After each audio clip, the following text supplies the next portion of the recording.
Hello everyone. Welcome to success with Rai academy. 28 अप्रैल 2020 के दैनिक जागरण के राष्ट्रीय संस्करण को आज हम डिस्कस करेंगे। जिस तरीके से कल यानी सोमवार को प्रधानमंत्री मोदी और मुख्यमंत्रियों की बैठक थी, उसमें आर्थिक गतिविधियां भी जरूरी और राज्य करें तैयारी, इसका संकेत दिया है प्रधानमंत्री नरेंद्र मोदी द्वारा। और इसमें 9 अहम उद्योग पर लंबे समय तक रह सकेगा संकट, इस न्यूज़ को हम डिस्कस करेंगे। और जिस तरीके से अमेरिका बार बार चीन पर आरोप लगाता रहा है, उस न्यूज़ को भी हम इसमें डिस्कस करेंगे। और भारत को चीन के विकल्प के तौर पर देखा जा सकता है उत्पादन में। इस सारी न्यूज़ को हम इस न्यूज़पेपर में कवर करेंगे। इसके साथ ही editorial page, business, sports, national, international सभी पेजों को कवर करेंगे। वीडियो के लास्ट में आपको कुछ पॉइंट्स दिए जाएंगे। अगर आप चाहें तो उसे नोट कर सकते हैं या फिर उसका स्क्रीनशॉट लेकर नोट्स के तौर पर रख सकते हैं। अब चलिए वीडियो को शुरू करते हैं। सबसे पहले हम नेशनल न्यूज़ देख लेते हैं। हमारे लिए 5 इंपॉर्टेंट नेशनल न्यूज़ हैं। पहला है, आर्थिक गतिविधियां भी जरूरी, राज्य करें तैयारी। बोला है ये प्रधानमंत्री नरेंद्र मोदी ने। लॉकडाउन को चरणबद्ध तरीके से खोलने की तैयारी तो होने लगी है, लेकिन सब कुछ ठीक रहा तो भी आधे से ज्यादा देश संभवतः प्रतिबंधित रहेगा। प्रधानमंत्री नरेंद्र मोदी से चर्चा में अधिकतर राज्यों के मुख्यमंत्रियों ने कोरोना संक्रमण को देखते हुए लॉकडाउन बढ़ाने की बात कही है। हालांकि बोलने का मौका सिर्फ 9 मुख्यमंत्रियों को मिला। वहीं प्रधानमंत्री ने कोरोना से जंग की तैयारी दुरुस्त रखते हुए अर्थव्यवस्था का पहिया चलाने का संकेत दिया है और राज्यों से फॉर्मूला तैयार करने को भी कहा है। उन्होंने कहा कि लॉकडाउन के सकारात्मक परिणाम आए हैं और देश पिछले 1.5 महीने में हजारों लोगों की जिंदगी बचाने में सफल रहा है। प्रधानमंत्री ने परोक्ष रूप से चीन से भाग रही कंपनियों का हवाला देते हुए कहा कि संकट के इस काल को अवसर में बदला जा सकता है, इसकी तैयारी की जानी चाहिए। हालांकि इसके बावजूद यह मानकर चलना चाहिए कि सब कुछ ठीक रहा तो भी आधा देश ही खुल पाएगा। दरअसल यह छूट केवल उन्हीं जिलों में मिलेगी जो कोरोना से मुक्त हैं। औद्योगिक उत्पादन के साथ ई मार्केटिंग को छूट मिलेगी। यह छूट केवल आवश्यक वस्तुओं तक सीमित नहीं रहेगी, लेकिन हवाई और रेल सेवा के साथ साथ corona red zone area, mall और सिनेमा घर बंद रहेंगे। स्कूल कॉलेज तो खैर अभी लंबे वक्त तक बंद रहेंगे। आखिरी निर्णय अंतिम दिन तक के नतीजे आने के बाद ही होगा। और इसमें एक छोटा सा पॉइंट दिया गया है कि प्रवासियों के लिए नीति की मांग। नीतीश सरकार ने प्रवासियों को लेकर नीति बनाने की मांग की है।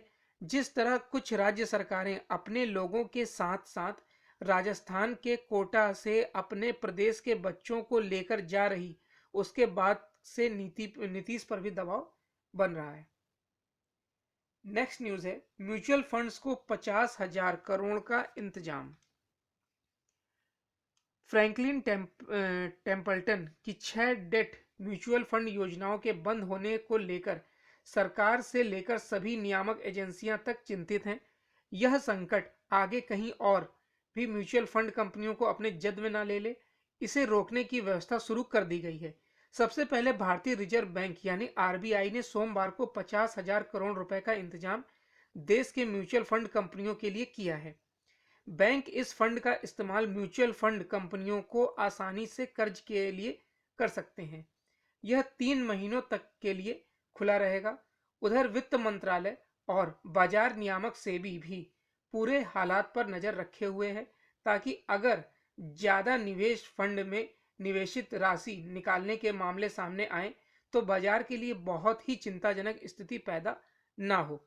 आरबीआई की तरफ से म्यूचुअल फंड्स कंपनियों के भुगतान के लिए अलग से राशि का इंतजाम करने का कदम भी बताया गया है। हालात अभी काबू में हैं। इससे पहले इस तरह का कदम वर्ष 2008 और 2013 में उठाया गया था। नेक्स्ट न्यूज पर आते हैं। नेक्स्ट न्यूज है, चीन के खिलाफ दुनिया की नफरत को भारत आर्थिक अवसर बनाएगा। केंद्रीय मंत्री नितिन गडकरी ने कहा है कि कोरोना वायरस वैश्विक महामारी के कारण चीन के खिलाफ दुनिया की नफरत का इस्तेमाल भारत को आर्थिक अवसर के रूप में करना चाहिए। ऐसे समय में देश के बड़े पैमाने पर विदेशी निवेश आकर्षित किया जा सकता है। विदेश में पढ़ रहे भारतीय छात्रों से वीडियो कॉन्फ्रेंसिंग के जरिए बातचीत करते हुए सूक्ष्म, लघु एवं मध्यम उद्योग सड़क परिवहन एवं जहाजरानी मंत्री नितिन गडकरी ने रविवार को कहा कि इस समय चीन के खिलाफ पूरे विश्व में नफरत भरी हुई है। चीन के खिलाफ इस नफरत को भारत के लिए अवसर बनाना हमारे लिए संभव है। इसी के चलते जापान ने अपना कारोबार चीन से समेटने के लिए आर्थिक पैकेज तक की घोषणा कर दी है। उन्होंने कहा है कि मैं महसूस करता हूं कि हमें इस बारे में विचार करना चाहिए और इस दिशा में पूरा ध्यान देना चाहिए। हम भारत के लिए एक परिदृश्य तैयार करेंगे। हमें उन्हें मंजूरी से लेकर सुविधाएं देने और विदेशी निवेश को आकर्षित करने की पूरी जिम्मेदारी संभालनी होगी। और इसमें 2 पॉइंट्स दिए गए हैं कि केंद्रीय मंत्री ने कहा कि देश में बड़े पैमाने पर विदेशी निवेश आकर्षित किया जा सकता है और सरकार ने कोविड-19 के बाद के आर्थिक युद्ध को जीतने के लिए नीतियां बनाई हैं। नेक्स्ट न्यूज पर आते हैं। महाराष्ट्र और गुजरात में बिगड़ रहे हालात, ये हमारी नेक्स्ट न्यूज है। महाराष्ट्र और गुजरात में तेजी से हालात खराब होते जा रहे हैं। दोनों राज्यों में लगातार संक्रमण के मामले बढ़ते जा रहे हैं। मरने वालों की संख्या भी तेजी से बढ़ रही है। सोमवार को भी महाराष्ट्र में 522 नए मामले और 27 लोगों की मौत हुई है। वहीं गुजरात में 247 नए केस मिले और 11 लोगों की जान चली गई है। एक दिन पहले की तुलना में महाराष्ट्र में नए मामले बढ़े हैं। पूरे देश में 1200 से ज्यादा नए केस मिले हैं और संक्रमितों का आंकड़ा 29,000 के करीब पहुंच गया है और 40 लोगों की मौत भी हुई है। मृतकों की संख्या 900 को पार कर गई है। 6,000 से ज्यादा लोग अभी तक पूरी तरह से ठीक हुए हैं। वहीं केंद्रीय स्वास्थ्य मंत्रालय की तरफ से जारी आंकड़ों के मुताबिक देश में अब तक 886 लोगों की मौत हुई है और 28,380 लोग संक्रमित हुए हैं। अब तक 6,362 लोग स्वस्थ भी हुए हैं। राज्य व केंद्र शासित प्रदेश की सरकारें और केंद्रीय स्वास्थ्य मंत्रालय की तरफ से जारी आंकड़ों में अंतर को लेकर अधिकारियों का कहना है कि राज्य से केंद्र को देर से आंकड़े मिलते हैं।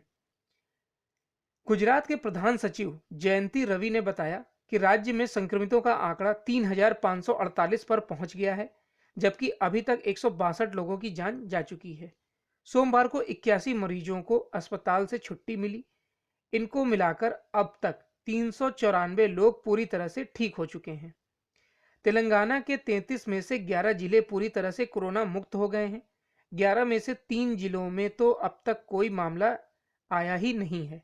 8 जिलों में जो मरीज मिले थे वे पूरी तरह से स्वस्थ होकर घर जा चुके हैं और पिछले कई दिनों से कोई अन्य मामला सामने नहीं आया है।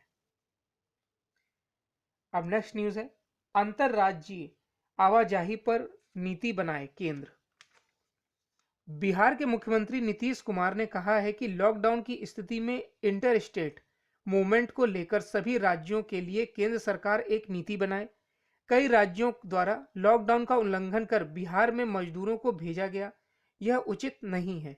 सोमवार को प्रधानमंत्री नरेंद्र मोदी के साथ हुई वीडियो कॉन्फ्रेंसिंग के दौरान मुख्यमंत्री ने प्रवासी मजदूरों और छात्रों के मामले को प्रमुखता से उठाया है।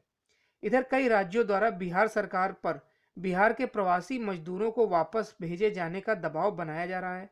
महाराष्ट्र और तमिलनाडु सरकार के साथ राजस्थान से भी प्रवासी मजदूरों को वापस बिहार भेजे जाने की बात चल रही है। वहीं राजस्थान के कोटा में रह रहे बिहार के विद्यार्थियों को यहां लाए जाने से सरकार पर विपक्ष भी निशाना साध रहा है, जबकि मुख्यमंत्री नीतीश कुमार लगातार यह कह रहे हैं कि लॉकडाउन का उल्लंघन कर मजदूरों को बिहार लाना संभव नहीं है। बंगाल की मुख्यमंत्री ममता बनर्जी ने कहा कि हम देश के विभिन्न हिस्सों में लॉकडाउन के चलते फंसे अपने राज्य के लोगों को वापस लाने के लिए हर संभव कदम उठाने की कोशिश कर रहे हैं। इसमें कोटा में फंसे छात्र भी शामिल हैं। ममता ने सोमवार को ट्वीट कर कहा कि जब तक मैं हूं, राज्य के किसी भी व्यक्ति को असहाय महसूस करने की आवश्यकता नहीं है।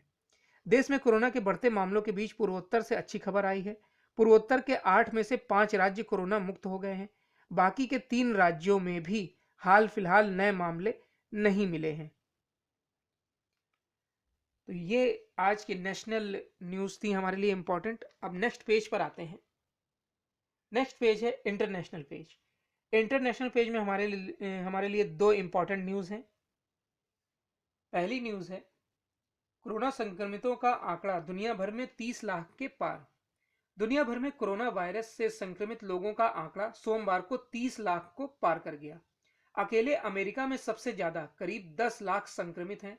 इस महामारी से अब तक 2 लाख से ज्यादा लोगों की मौत हुई है। इसमें भी अमेरिका सबसे आगे है और वहां 55,000 से ज्यादा लोगों की अब तक जान जा चुकी है। सबसे पहले 10 जनवरी को चीन के वुहान शहर में कोरोना वायरस के संक्रमण के 41 मामले सामने आए थे। उसके बाद से 4 महीने से भी कम समय में यह संख्या 30 लाख को पार कर गई। इस महामारी से अब तक 30,29,000 से ज्यादा लोग संक्रमित हुए हैं और 2,09,000 से ज्यादा लोगों की मौत हुई है। 9 लाख से ज्यादा लोग अब तक स्वस्थ भी हुए हैं। अमेरिका में 1/4 मामले हैं तो वो यूरोप के ही हैं। कोरोना के ब्रिटेन में कोरोना वायरस से और 360 लोगों की मौत हो गई है। यह मामला महीने भर में एक दिन में मरने वालों का सबसे कम आंकड़ा है। स्पेन में पिछले 24 घंटे में 331 लोगों की मौत हुई है। कोरोना के चलते अमेरिका प्रत्यर्पण मामले में विकिलीक्स के संस्थापक जूलियन असांजे के खिलाफ सुनवाई फिलहाल 4 मई तक के लिए टाल दी गई है। और कोरोना को हराकर दफ्तर लौटे ब्रिटिश प्रधानमंत्री जॉनसन। कोरोना वायरस को हराने के बाद ब्रिटेन के प्रधानमंत्री बोरिस जॉनसन अब काम पर लौट आए हैं। स्वस्थ होकर दफ्तर लौटे जॉनसन पर लॉकडाउन के कड़े प्रतिबंधों में ढील देने की योजना बढ़ाने का अत्यधिक दबाव है। ब्रिटेन में यह प्रतिबंध 7 मई तक लागू है, जिसके बाद सरकार को कानूनी रूप से इनकी समीक्षा करनी ही होगी। इसमें एक छोटा सा और पॉइंट दिया गया है। डब्ल्यूएचओ ने चेताया, मलेरिया और पोलियो से भी सचेत रहें। विश्व स्वास्थ्य संगठन ने सोमवार को कहा कि कोरोना वायरस महामारी का खात्मा होने में काफी समय है और इसमें सामान्य स्वास्थ्य सेवा बाधित हो रही है। संगठन ने कहा कि कोरोना वायरस के मुकाबले के साथ ही देश मलेरिया और पोलियो जैसी घातक बीमारियों के उन्मूलन के लिए बनाई गई रूपरेखा का पालन करे। दोनों बीमारियों के खिलाफ वर्षों से छिड़े लगातार अभियान के चलते इन्हें काफी हद तक काबू किया जा सका है। नेक्स्ट न्यूज है, सैन्य खर्च के मामले में शीर्ष 3 देशों में भारत। चालू दशक के वर्ष 2019 में सैन्य खर्चों में 3.6% की सबसे ज्यादा वैश्विक वृद्धि दर्ज की गई है। अमेरिका के बाद चीन और भारत सैन्य खर्च के मामले में क्रमशः दूसरे और तीसरे स्थान पर हैं। स्टॉकहोम स्थित एक थिंक टैंक के अध्ययन में यह बात सामने आई है। पहली बार है जब एशिया के 2 महाशक्ति सैन्य खर्च के मामले में दुनिया के शीर्ष 3 देशों में शामिल हुए हैं। Stockholm International Peace Research Institute की एक रिपोर्ट के मुताबिक 2018 की तुलना में कुल वैश्विक सैन्य खर्च 2019 में बढ़कर 1917 अरब यूएस डॉलर लगभग 142 लाख करोड़ रुपए तक पहुंच गया है। रिपोर्ट के अनुसार 3.6% की वृद्धि 2010 के बाद से सबसे अधिक है। तो ये इंटरनेशनल पेज की 2 न्यूज थी हमारे लिए। अब नेक्स्ट पेज पर आते हैं। नेक्स्ट पेज है बिजनेस पेज। बिजनेस पेज में 3 इंपॉर्टेंट न्यूज है हमारे लिए, तीनों को हम देखते हैं। पहला है, 9 अहम उद्योगों पर लंबे समय तक रहेगा संकट। कोविड-19 की वजह से लागू अंतर्राष्ट्रीय लॉकडाउन अगले कुछ हफ्तों में पूरी तरह से खत्म भी हो जाए तो इसकी छाया से तमाम उद्योगों को निकलने में महीनों लग जाएंगे। प्रमुख शोध एजेंसी डन एंड ब्रैडस्ट्रीट ने देश के 16 प्रमुख उद्योगों और इन पर कोरोना वायरस से उपजी स्थिति पर एक विस्तृत रिपोर्ट प्रकाशित की है जो बेहद चिंता जताने वाली है। इसमें कहा गया है कि 9 ऐसे उद्योग हैं जो लॉकडाउन व अंतर्राष्ट्रीय हालात से काफी लंबे समय तक प्रभावित रहेंगे। इनमें पर्यटन, ऑटोमोबाइल, मनोरंजन, इलेक्ट्रॉनिक्स, हॉस्पिटैलिटी, इलेक्ट्रॉनिक्स, बैंकिंग, रत्न आभूषण और छोटे व मझोले उद्योग सेक्टर हैं। चिंता की बात यह है कि देश में रोजगार के अवसरों को पैदा करने में इन उद्योगों की भूमिका महत्वपूर्ण होती है। अब देखना है कि सरकार जब उद्योग जगत के लिए अलग से पैकेज की घोषणा करने की तैयारी में है तो इन उद्योगों के लिए क्या किया जाता है। नेक्स्ट न्यूज है, एविएशन व एसएमई के लिए पैकेज जल्द। कोविड-19 की वजह से पस्त उद्योग जगत की तरफ से पैकेज की मांग पर संभवतः कदम बढ़ रहे हैं। माना जा रहा है कि अभी तक दो अहम औद्योगिक सेक्टर के लिए बड़े राहत पैकेज को लेकर सहमति बनती दिख रही है। जो तैयारी चल रही है उसके मुताबिक छोटे व मझोले उद्योगों को 3 लाख करोड़ रुपए और एविएशन सेक्टर को तकरीबन 12,000 करोड़ रुपए की अलग अलग राहत की राशि दी जा सकती है। सरकार की तरफ से सीधे आर्थिक मदद देने की जगह वित्तीय संस्थानों से सस्ते दरों पर कर्ज उपलब्ध कराने व शुल्क में राहत देने के उपाय शामिल हैं। लॉकडाउन की वजह से तमाम उद्योगों की तरफ उक्त दोनों उद्योगों का चक्का थमा हुआ है। छोटे व मझोले उद्योगों में बड़े पैमाने पर रोजगार के अवसर जुड़े होने की वजह से उन्हें एक बड़ा पैकेज देने का विचार है, जबकि एविएशन सेक्टर पर शारीरिक दूरी संबंधी नियमों को लागू करने से पड़ने वाले बोझ से बचने के लिए राहत देने की भी तैयारी की जा रही है। नेक्स्ट न्यूज है, आरबीआई ने 68,000 करोड़ रुपए के कर्ज को बट्टा खाते में डाला। भारतीय रिजर्व बैंक ने एक आरटीआई में स्वीकार किया है कि उसने शीर्ष 50 विलफुल डिफॉल्टर्स के 68,607 करोड़ रुपए की बड़ी रकम बट्टा खाते में डाल दी है। इन विलफुल डिफॉल्टर में भगोड़े हीरा कारोबारी मेहुल चौकसी का भी नाम शामिल है। एक आरटीआई कार्यकर्ता ने बताया कि यह बकाया इन कर्जदारों के इस वर्ष 16 फरवरी की लोन स्थिति के हिसाब से है, जिनके वापस मिलने का आरबीआई को कोई उम्मीद नहीं है। आरटीआई कार्यकर्ता का कहना था कि इस वर्ष 16 फरवरी को संसद में पूछे गए इसी से संबंधित सवाल का सरकार ने स्पष्ट जवाब नहीं दिया था, जिसके बाद उन्होंने आरटीआई के माध्यम से आरबीआई से इसका जवाब मांगा। आरबीआई के जवाब के मुताबिक कर्ज की यह रकम 30 सितंबर 2019 के आधार पर है, जिसे बट्टा खाते में डाला गया। आरबीआई की इस सूची में सबसे ऊपर मेहुल चौकसी द्वारा नियंत्रित कंपनी गीतांजलि जेम्स लिमिटेड और उसकी सहयोगी कंपनियां जिली इंडिया लिमिटेड और नक्षत्र ब्रांड लिमिटेड के नाम शामिल हैं। तो ये बिजनेस पेज की हमारे लिए 3 इंपॉर्टेंट न्यूज थी। अब नेक्स्ट पेज पर आते हैं। नेक्स्ट पेज है एडिटोरियल पेज। एडिटोरियल पेज में हमारे लिए 3 आर्टिकल हैं और आजकल जितने भी आर्टिकल आ रहे हैं वो किसी न किसी तरीके से कोरोना वायरस से प्रभावित हैं। और आज के 3 आर्टिकल को देख लेते हैं। तो पहला आर्टिकल है, राजनीति को आदर्श रूप देने का अवसर। इस समय हम एक स्वच्छ राजनीति दिखा सकते हैं। जिस तरीके से कांग्रेस अभी भी आरोप लगाने से केंद्र सरकार पर नहीं मान रही है और वो सिर्फ अपना दुष्प्रभाव दिखाना चाहती है, जबकि ये एक ऐसा अवसर था जब सभी पार्टियां मिलकर सरकार का साथ दे सकती थी और कोरोना वायरस की महत्वपूर्ण लड़ाई में अपने आप को सहभागी बना सकती थी। इसी पर लिखा गया है यह आर्टिकल, और यह आर्टिकल लिखा है, लेखक जो इसके हैं वो है पूर्व विधि व न्याय मंत्री अश्विनी कुमार। दूसरा आर्टिकल है, सहयोग भाव की कमजोर कड़ी।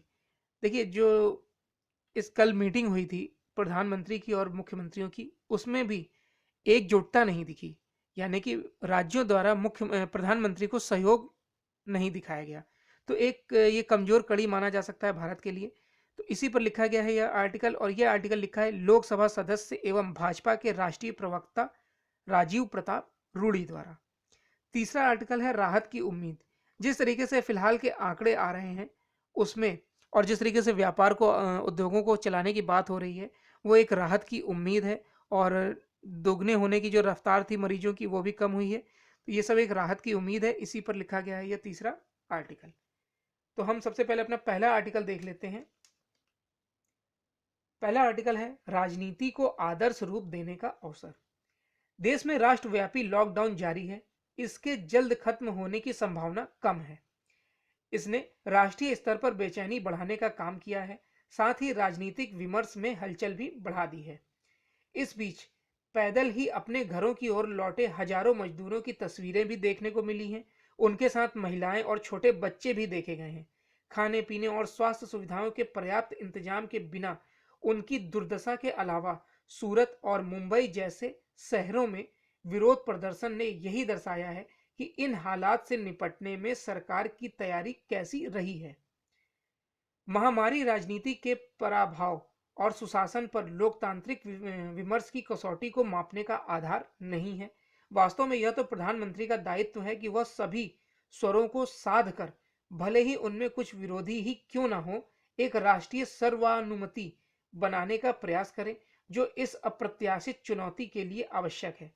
ऐसे मुश्किल वक्त में राष्ट्रीय विमर्श की धारा संकुचित नहीं होनी चाहिए, वह पूर्वाग्रही निष्कर्षों और द्वंद्व से मुक्त होनी चाहिए। और जिस प्रकार इस समय पूरा विश्व, भारत तो हमारा लड़ ही रहा है कोरोना वायरस से, पूरा विश्व जिस तरीके से कोरोना वायरस से लड़ रहा है, उसमें सरकार जिस तरीके से अपनी जो कार्यशैली है वो दिखा रही है, अपनी योजनाएं बना रही है, उसमें विपक्ष का प्रमुख कार्य है कि वो सरकार का साहस बढ़ाए, सरकार का सहयोग दे। ये भारत ही नहीं, विश्व में भी जो विपक्षी पार्टियां हैं उन्हें भी ऐसा करना चाहिए, लेकिन कहीं ना कहीं ऐसा देखा जा रहा है कि ये नहीं हो पा रहा है। विपक्ष जब राज्य सरकार के जो विपक्ष हैं वो जब सहयोग नहीं कर रही हैं राज्य सरकार को, तो आप जो केंद्र सरकार है, तो जो राष्ट्रीय पार्टियां हैं वो क्या सहयोग करेंगी। और ये भारत में ही नहीं, पूरे विश्व में हो रहा है, चाहे वो अमेरिका हो, ब्रिटेन हो, France, Spain, Brazil, Pakistan, Nepal, Sri Lanka, जितने भी छोटे देश या बड़े देश, सब में ये चीज़ है। विपक्ष इसे अपने लिए अवसर मान रहा है कि किसी तरीके से सरकार पर कोरोना को नियंत्रित ना कर पाने का ठीकरा फोड़ा जाए, लेकिन ये पूरी तरीके से सही नहीं है।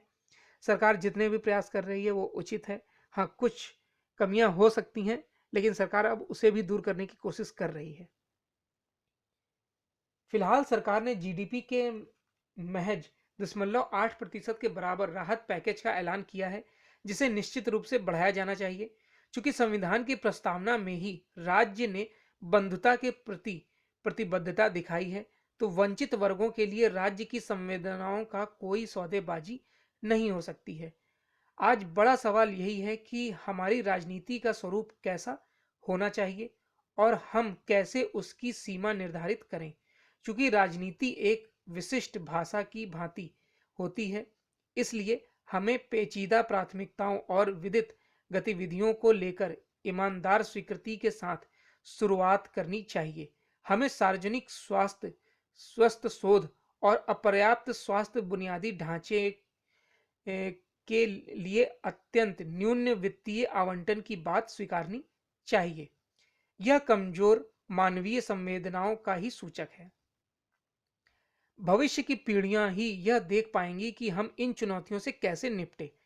अगर हम उम्मीद के मुताबिक इसमें पार ना पा सके, तो अतीत की उन सीखों में हमारा विश्वास और बढ़ना चाहिए कि हमें अब भविष्य के लिए अपनी मार्गदर्शिका भी बनानी चाहिए। इस दौर में हमें अपनी लोकतांत्रिक प्रतिक्रियाओं को और सशक्त बनाना चाहिए। प्रधानमंत्री को इसकी अवश्य भान होना चाहिए कि लोकतांत्रिक शक्ति जनता की अनुकंपा पर ही निर्भर होती है।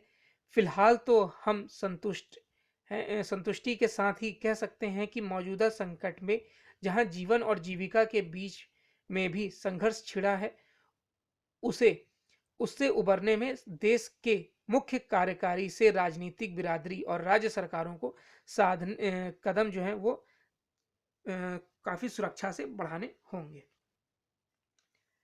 नेक्स्ट आर्टिकल है सहयोग भाव की कमजोर कड़ी। कोरोना वायरस के कारण फैली महामारी कोविड-19 से केंद्र सरकार राज्य सरकारों के साथ तालमेल कर मजबूती से मुकाबला कर रही है।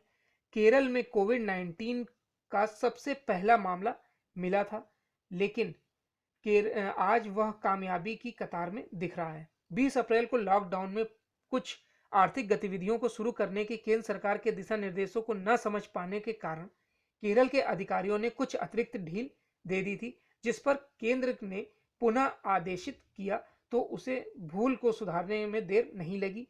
और अब पश्चिम बंगाल का उदाहरण देखें, यहाँ कोरोना से पीड़ितों का आंकड़ा 500 पार कर गया है, फिर भी राज्य केंद्र द्वारा जारी दिशा निर्देशों का अनुपालन नहीं कर रही है।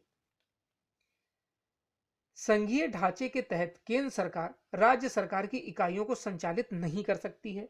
राज्यों को ही अपने यहाँ स्वास्थ्य विधि व्यवस्था इत्यादि का दायित्व निभाना होता है। केंद्र सरकार दिशा निर्देश दे सकती है, समन्वय स्थापित कर सकती है और राज्य सरकारों को आवश्यकता अनुसार सहयोग कर सकती है। बंगाल के पड़ोस में सिक्किम एक ऐसा राज्य है जहां कोरोना संक्रमण का एक भी मामला नहीं है, फिर भी वहां लॉकडाउन है और वहां के नागरिक उसके नियमों का पालन भी कर रहे हैं। सिक्किम की आवाजाही का मार्ग बंगाल में सिलीगुड़ी से है। यदि बंगाल में संक्रमितों की स्थिति बिगड़ती है तो सिक्किम में भी प्रभाव आ सकता है। शारीरिक दूरी को लेकर उदासीन बंगाल सरकार को इससे चिंतित होना चाहिए। और आईसीएमआर के मुताबिक यदि कोई संक्रमित व्यक्ति बाहर घूमता रहता है तो वह एक दिन में 100 लोगों को संक्रमित कर सकता है। और पश्चिम बंगाल और केंद्र सरकार का टकराव कोई आम बात नहीं है या नई बात नहीं है। वैसे भी जो पश्चिम बंगाल सरकार है वो केंद्र सरकार की कई योजनाएं अपने यहाँ लागू नहीं करता है, उनके कई दिशा निर्देशों का पालन नहीं करता है। उनसे केंद्र सरकार के मतभेद हमेशा किसी न किसी रूप में बाहर आते रहते हैं। केंद्र सरकार जो योजनाएं बनाती भी है उसका विरोध ये पश्चिम बंगाल सरकार द्वारा किसी न किसी रूप में किया जाता रहा है।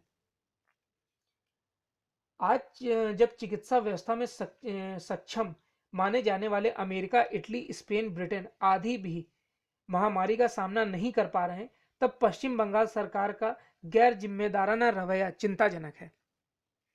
उसका ऐसा रवैया संभवतः इसलिए है कि साल भर के भीतर वहां विधानसभा चुनाव होने हैं। वहां बिहार में भी इसी साल अक्टूबर नवंबर में चुनाव होने हैं। वहां के मुख्यमंत्री नीतीश कुमार ने यह व्यवस्था बनाई कि हर परिवार को चिन्हित कर राशन दिया जाएगा। जन वितरण प्रणाली से जुड़े दुकानदार पात्र लोगों की पहचान कर राशन का वितरण करेंगे। सभी अंचलाधिकारी, प्रखंड विकास पदाधिकारी आदि इसकी निगरानी करेंगे। आने वाले दिनों में बिहार को शाही लीची, आम आदि के खिलाफ खरीफ फसल की तैयारी करनी है। इससे पहले रबी फसलों की कटाई की भी चुनौती है। इन चुनौती के बाद भी नीतीश कुमार चुनाव की चिंता छोड़ जो भी शासकीय व्यवस्था है उसे कायम कर रहे हैं और केंद्र के सभी दिशा निर्देशों का पालन कर रहे हैं। दूसरी तरफ ममता बनर्जी ने लोगों को असहाय कराया है कि एहसास कराया है कि यदि आप लॉकडाउन में भागीदार ना भी दिखाएं तो कोई कड़ाई नहीं बरती जाएगी। जब भारत सरकार पूरी दुनिया में समन्वय स्थापित कर रही है तब देश के कुछ राज्यों को केंद्र से तालमेल करते हुए कोरोना के खिलाफ लड़ना चाहिए। ऐसा करके ही हम यह लड़ाई जीत सकते हैं। तीसरा आर्टिकल है राहत की उम्मीद। प्रधानमंत्री की मुख्यमंत्रियों से बातचीत में भले ही साफ तौर पर यह रेखांकित न किया गया हो कि लॉकडाउन को लेकर क्या फैसला होने जा रहा है, लेकिन 3 मई के बाद देश के उन हिस्सों को और राहत मिलने के प्रति सुनिश्चित हुआ जा सकता है जो कोरोना के संक्रमण से बचे हुए और जहां संक्रमण फैलाने का खतरा भी कम है।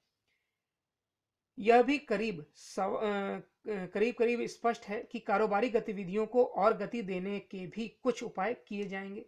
यह समय की मांग भी है क्योंकि जीवन रक्षा एक बड़ी हद तक जीविका के संसाधनों पर भी निर्भर है।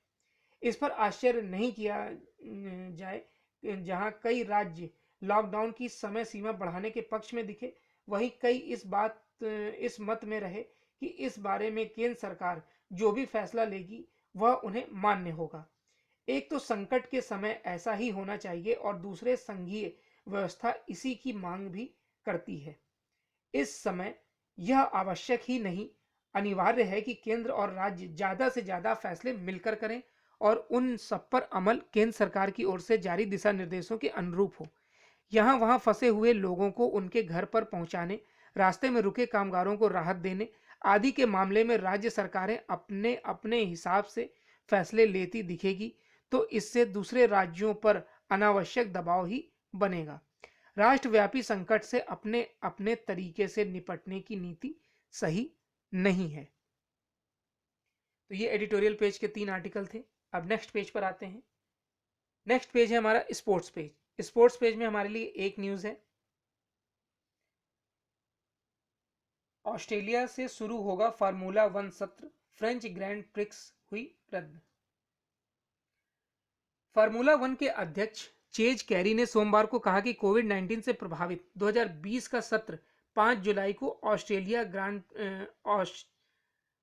यहां पर ऑस्ट्रेलिया नहीं ऑस्ट्रिया होगा।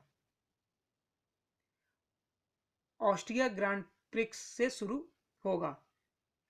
ब्रिटेन के सिल्वेस्टोन सर्किट के मालिकों ने कहा कि कोविड-19 के कारण कोई दर्शक ब्रिटिश ग्रांड प्रिक्स के दौरान सर्किट पर मौजूद नहीं रहेगा। यह रेस 19 जुलाई को होनी है। फ्रेंच ग्रांड प्रिक्स रद्द या स्थगित होने वाली 10वीं रेस है। कैरी ने कहा कि हमने जुलाई, अगस्त और सितंबर में यूरोप में प्रतियोगिताएं कराने का लक्ष्य रखा है। इनमें से 3 से 5 जुलाई के सप्ताहांत में ऑस्ट्रिया में पहली रेस आयोजित करने का लक्ष्य है। तो ये स्पोर्ट्स पेज की एक न्यूज़ थी हमारे लिए।